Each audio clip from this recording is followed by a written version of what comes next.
നമസ്കാരം, എല്ലാവർക്കും അൺബോക്സിംഗ് മച്ചാൻ്റെ പുതിയ ഒരു വീഡിയോയിലേക്ക് സ്വാഗതം. ഇത് നമ്മൾ അൺബോക്സിംഗ് ചെയ്യാൻ വേണ്ടി പോകുന്നത് റിയൽമിയുടെ C55 എന്ന് പറയുന്ന ഒരു സ്മാർട്ട് ഫോണാണ്. ഇതിനെ പല ആൾക്കാരും റിലേറ്റ് ചെയ്യുന്നത് ഐഫോണിൻ്റെ ഡൈനാമിക് ഐലൻഡ് എന്ന് പറയുന്നൊരു ഫീച്ചർ ഇതിൻ്റെ അകത്ത് വരുന്നുണ്ട്. അപ്പോൾ റിയൽമിയുടെ ഐഫോൺ എന്നൊക്കെയാണ് പല ആൾക്കാരും റിലേറ്റ് ചെയ്യുന്നത്. അപ്പോൾ ഇതിൻ്റെ അൺബോക്സിംഗ് വിശേഷങ്ങളും ഇതിൻ്റെ പെർഫോമൻസും കാര്യങ്ങളും എന്തൊക്കെയാണെന്ന് നോക്കാം. സോ ഈ ഫോണിന് ഏകദേശം പ്രൈസ് വരുന്നത് എൻ്റെ ഓർമ്മ ശരിയാണെങ്കിൽ ഏകദേശം 11,000 ചില്ലറ രൂപയാണ് ഇതിന് വില വരുന്നത്. ഇതിൻ്റെ പുറമെ ബോക്സിൻ്റെ പുറമേയുള്ള കാര്യങ്ങൾ ഇങ്ങനെ മാത്രമേ ഉള്ളൂ. C55 എന്ന് കൊടുത്തിട്ടുണ്ട്, റിയൽമിയുടെ ഒരു ബാഡ്ജിങ് കൊടുത്തിട്ടുണ്ട്. ഈ സൈഡിൽ മെയിൻ ആയിട്ടുള്ള കുറച്ച് ഫീച്ചേഴ്സ് അവർ ഹൈലൈറ്റ് ചെയ്തിട്ടുണ്ട്. 64 mega pixel AI camera, 33 watt super VOOC charge, 5000 mAh massive battery, 7.9 mm ultra സ്ലിമ്മിലുള്ള 17.7 അത് 6.72 ഇഞ്ചിൽ വരുന്ന 90 ഹെർട്സിലുള്ള ഒരു ഡിസ്പ്ലേ, മീഡിയാടെക് ഹീലിയോ G88 ചിപ്സെറ്റ് എന്നീ പറഞ്ഞ സംഭവങ്ങൾ കൊടുത്തിട്ടുണ്ട്. സോ ഇതൊക്കെയാണ് ഇതിൻ്റെ അകത്ത് വരുന്ന മെയിൻ ആയിട്ടുള്ള കാര്യങ്ങൾ. ഇനി അത് കൂടാതെ നമുക്ക് ഇത് ഉപയോഗിക്കുമ്പോഴും ഇതിൻ്റെ ബാക്കി കാര്യങ്ങൾ എന്തൊക്കെയാണെന്ന് നോക്കാം. ആദ്യം ബോക്സിൻ്റെ അകത്ത് വരുന്ന സാധനങ്ങൾ ടിപ്പിക്കലി ആയിട്ട് ബോക്സിൻ്റെ അകത്ത് വരുന്ന എന്തൊക്കെയാണെന്ന് നോക്കാം.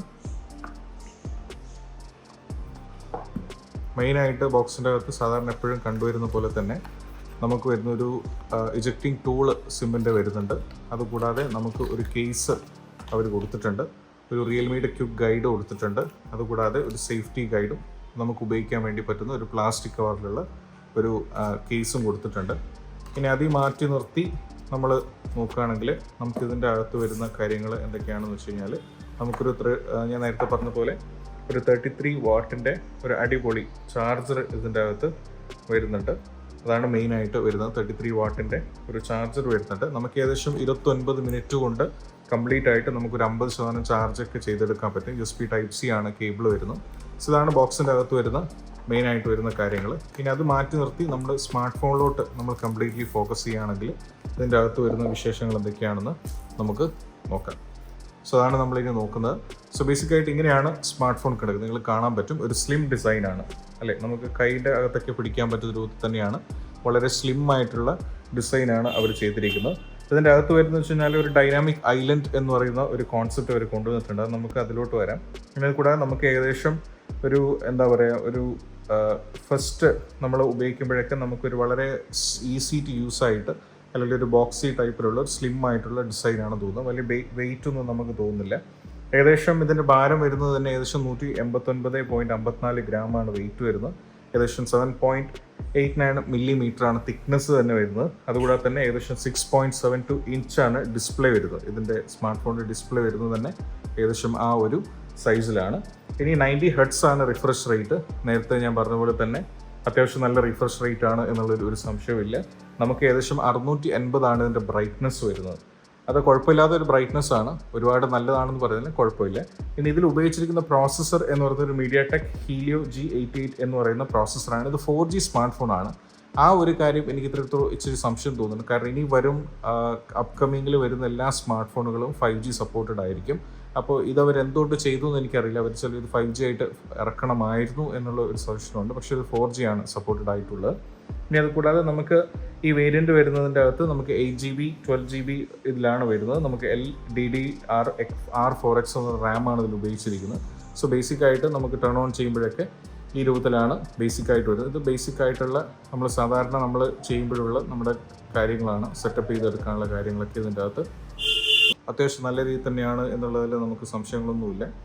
അപ്പോൾ നമ്മൾ ബേസിക്കായിട്ട് നമ്മൾ നോക്കുകയാണെങ്കിൽ നമുക്ക് ഈ ഒരു സ്മാർട്ട് ഫോണിൻ്റെ ഡൈനാമിക് ഐലൻഡ് ആണ് എടുത്തു പറയേണ്ട ഒരു കാര്യം. ഐഫോണിൽ നിന്നും അവർ ഇംപ്ലിമെൻ്റ് ചെയ്തുകൊണ്ടിരിക്കുന്ന ഒരു സംഭവമാണ് ഡൈനാമിക് ഐലൻഡ്.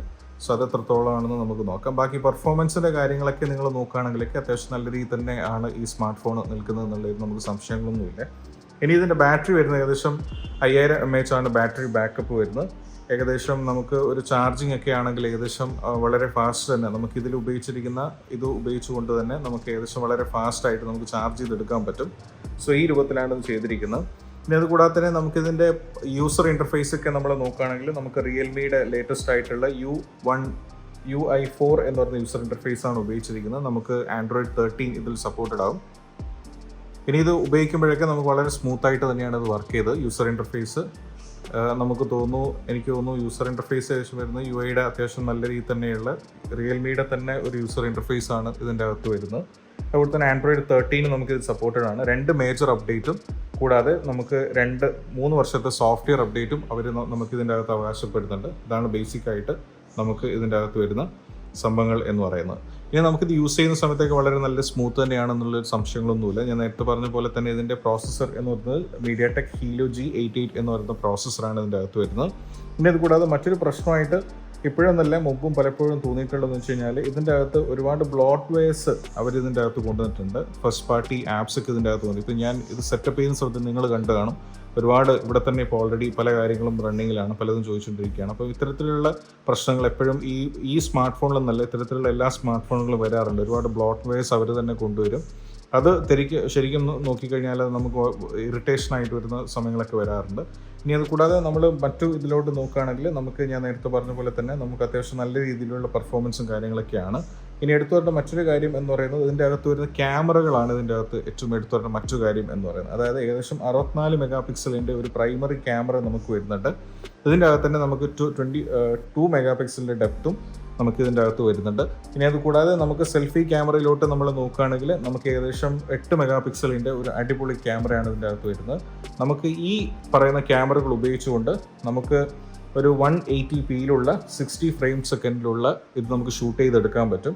അതുകൂടാതെ തന്നെ ഫ്രണ്ട് ക്യാമറയിൽ നമ്മൾ നോക്കുകയാണെങ്കിൽ നമുക്ക് 180pയിൽ 30 ഫ്രെയിം പെർ സെക്കൻഡ് വെച്ച് നമുക്ക് ഷൂട്ട് ചെയ്തെടുക്കാൻ പറ്റും. പക്ഷേ പ്രശ്നം എന്താണെന്ന് വെച്ച് കഴിഞ്ഞാൽ ഇത്രയേ ഉള്ളൂ, നമുക്കിതിന് സ്റ്റെബിലൈസേഷൻ ഒരു രീതിയിൽ അവിടെ കൊടുത്തിട്ടില്ല. അവർ ഐഫോണിൽ നിന്നും ഇൻസ്പയർ ചെയ്താണ് ഡൈനാമിക് ഐലൻഡ് കൊണ്ടുവരുന്നുണ്ടെങ്കിൽ ഒരുപക്ഷെ അവർക്ക് ഈ പറയുന്ന സ്റ്റെബിലൈസേഷൻ ഇച്ചിരി കൂടി ഫോക്കസ് കൊടുക്കാമായിരുന്നു. സ്റ്റെബിലൈസേഷൻ ഒട്ടുമില്ല. നമ്മൾ ഉപയോഗിക്കുന്ന സമയത്തേക്ക് നമുക്ക് വളരെ മോശപ്പെട്ട എക്സ്പീരിയൻസ് ആയിരുന്നു നമുക്ക് കിട്ടിയിരിക്കുന്നത്. സോ അതുകൂടാതെ തന്നെ നമുക്ക് ഇതിൻ്റെ അകത്ത് മറ്റൊരു കാര്യം എന്ന് പറഞ്ഞാൽ ഇത് മോണോ സ്പീക്കറാണ്. അത് ഒരു എടുത്തു പറയേണ്ട ഒരു ഫീച്ചറാണെന്ന് പറയില്ല, പക്ഷേ ചില ആൾക്കാർക്ക് അത് ഇഷ്ടപ്പെടാതെ വരാറുണ്ട്. നിങ്ങൾ കാണാൻ പറ്റും താഴെ നമുക്ക് സ്പീക്കറിന് ഗ്രില്ല് വരുന്നുണ്ട്, പിന്നെ ടൈപ്പ് സിയുടെ ചാർജും, പിന്നെ നമുക്ക് ഓഡിയോ ജാക്ക് കണക്ട് ചെയ്യാൻ വേണ്ടിയിട്ടും ഇതിൻ്റെ അകത്ത് വരുന്നുണ്ട്. അപ്പോൾ ചില ആൾക്കാർക്ക് മോണോ സ്പീക്കേഴ്സ് അത്ര ഇഷ്ടപ്പെടാറില്ല. അത്രയും നല്ല പെർഫോമൻസ് ആണെങ്കിൽ മാത്രമേ നമുക്ക് ആ ഒരു സൗണ്ട് ക്വാളിറ്റിയുടെ ഡിസ്ട്രിബ്യൂഷനൊക്കെ കറക്റ്റായിട്ട് വർക്ക് ആവത്തുള്ളൂ. സോ ഈ രീതിയിൽ നമ്മൾ നോക്കുകയാണെങ്കിൽ അത്യാവശ്യം നല്ല രീതി തന്നെയാണ്. പിന്നെ ഒരു പ്രശ്നം എന്ന് വെച്ചാൽ ഇതിൻ്റെ അകത്ത് പലപ്പോഴും പല ആൾക്കാർ എപ്പോഴും ചോദിക്കുന്ന ഒരു ചോദ്യം, നമുക്ക് കോൾസ് ഒക്കെ റെക്കോർഡ് ചെയ്യാൻ പറ്റുമോ അല്ലെങ്കിൽ മറ്റൊരു രീതിയിലൊക്കെ ചോദിക്കാറുണ്ട്.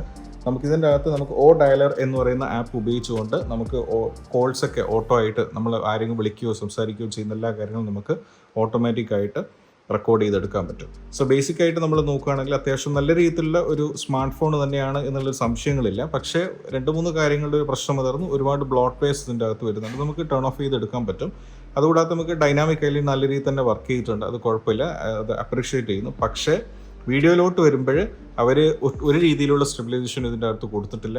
അത് ചില ആൾക്കാരെ സംബന്ധിച്ചിടത്തോളം, പ്രത്യേകിച്ച് വ്ളോഗേഴ്സിനെ സംബന്ധിച്ചിടത്തോളം അവർ നോക്കുകയാണെങ്കിൽ അവർക്ക് ഡെഫിനറ്റ്ലി വ്ളോഗേഴ്സിലൊക്കെ ഇപ്പോൾ എല്ലാ ആൾക്കാരും സ്മാർട്ട് ഫോണിലാണെല്ലാം പോകുന്നത്. അപ്പം അങ്ങനെയുള്ള ആളെ സംബന്ധിച്ചിടത്തോളം ഡിസപ്പോയിൻറ്റഡ് ആവാനുള്ള സാധ്യതകളുണ്ട്. 11,000 രൂപയുടെ അടുത്ത് വില വരുന്ന ഒരു സ്മാർട്ട് ഫോൺ എന്ന രീതിയിൽ എന്തുകൊണ്ടും ഇത് വർത്ത് തന്നെയാണ് എന്നുള്ള സംശയങ്ങളില്ല. ഇതൊരു ഹാർഡ് കോർ ആയിട്ടുള്ള ഇതൊന്നല്ല, അത്യാവശ്യം ഒരു ഡൈനാമിക് ഐലൻഡുള്ള ഒരു സാധാരണ സ്മാർട്ട് ഫോൺ. ഒരു ഐഫോൺ അഫോർഡ് ചെയ്യാൻ പറ്റാത്തവരെ സംബന്ധിച്ചിടത്തോളം ഡൈനാമിക് ഐലൻഡുള്ള ഒരു ചെറിയൊരു ഐഫോൺ, മിനി ഐഫോൺ എന്നൊക്കെ വേണമെങ്കിൽ പറയാം. അല്ലാത്ത പക്ഷം ഇത് റെക്കമെൻഡ് ചെയ്യുന്നു എന്ന് വെച്ചാൽ ഞാൻ റെക്കമെൻഡൊന്നും ചെയ്യുന്നില്ല, നിങ്ങളുടെ ഇഷ്ടം. കാരണം സ്റ്റെബിലൈസേഷൻ ഇല്ല, വീഡിയോ അതിൽ നോക്കുകയാണെങ്കിൽ സ്റ്റെബിലൈസേഷൻ വരുന്നില്ല. അത്യാവശ്യം ഒരു സാധാരണ പ്രോസസ്സറാണ്. ഒരൊറ്റ ഡിഫറൻസ് എന്ന് പറയുന്നത് ഡൈനാമിക് ഐലൻഡ് അവർ ഇതിൻ്റെ അകത്ത് കൊണ്ടുവന്നു എന്നുള്ളതല്ലാതെ വേറെ എന്തെങ്കിലും എടുത്തു പറയേണ്ട ഒരു ഫീച്ചറായിട്ട് തോന്നുന്നില്ല. നമുക്ക് സ്പീക്കേഴ്സും സൗണ്ട് ക്വാളിറ്റീസും അത്യാവശ്യം 5 നമുക്ക് 3 വേണമെങ്കിൽ റേറ്റിംഗ് ഒക്കെ കൊടുക്കാൻ പറ്റും. ഉപയോഗിക്കുമ്പോഴൊക്കെ നല്ല രീതി തന്നെയാണ്. പിന്നെ നമുക്ക് ഇതിൻ്റെ അകത്ത് വരുന്ന ഡിസ്പ്ലേയുടെ ക്വാളിറ്റി എടുത്തു പറയേണ്ട ഒരു കാര്യമാണ്. LCD ഡിസ്പ്ലേ ആണ് വരുന്നത്, 6.72 ഇഞ്ചാണ്. അത് നല്ല രീതിയിൽ തന്നെ അവർ ചെയ്തിട്ടുണ്ട്. ഇനി അല്ലാത്ത പക്ഷം നോക്കുകയാണെങ്കിൽ പ്രത്യേകിച്ച് ഓരോ കാര്യങ്ങളൊന്നുമില്ല, ഏകദേശം ഈ രീതി തന്നെയാണ് ചെയ്തിരിക്കുന്നത്. ഇതിൽ പിന്നെ വരുന്നതെന്ന് വെച്ച് കഴിഞ്ഞാൽ നമുക്ക് ഒരു ഇഷ്യൂസ് വന്നിട്ടുള്ള എന്തെന്ന് വെച്ച് കഴിഞ്ഞാൽ ഇതിൻ്റെ അകത്ത് ലാഗ് ചില സമയത്ത് ഫീൽ ചെയ്തിട്ടുണ്ട്. നമുക്ക് ഉപയോഗിക്കുമ്പോഴൊക്കെ നമുക്ക് ലാഗ് വരുന്നുണ്ട്. അപ്പോൾ ഹൈ എൻഡ് ഗെയിമേഴ്സിനൊക്കെ നോക്കുകയാണെങ്കിൽ അവർക്ക് ഡിസപ്പോയിൻറ്റഡ് ആവാൻ സാധ്യതകളുണ്ട്. Bloatwares one of the main reason ആണ്. സോ ഇതൊക്കെയാണ് ഈ പറയുന്ന റിയൽമി C55 എന്ന് പറയുന്ന സ്മാർട്ട് ഫോണിൻ്റെ വിശേഷങ്ങൾ. നിങ്ങൾക്ക് ഈ വീഡിയോ ഇഷ്ടപ്പെടുകയാണെങ്കിൽ ചാനൽ സബ്സ്ക്രൈബ് ചെയ്യുക. അതുകൂടാതെ തന്നെ ബെൽ ഐക്കണും കൂടി അമർത്തുക. അടുത്ത വീഡിയോ ആയിട്ട് വരുന്നവരെ നിങ്ങളുടെ സ്വന്തം Shaheen signing off from unboxing channel. By.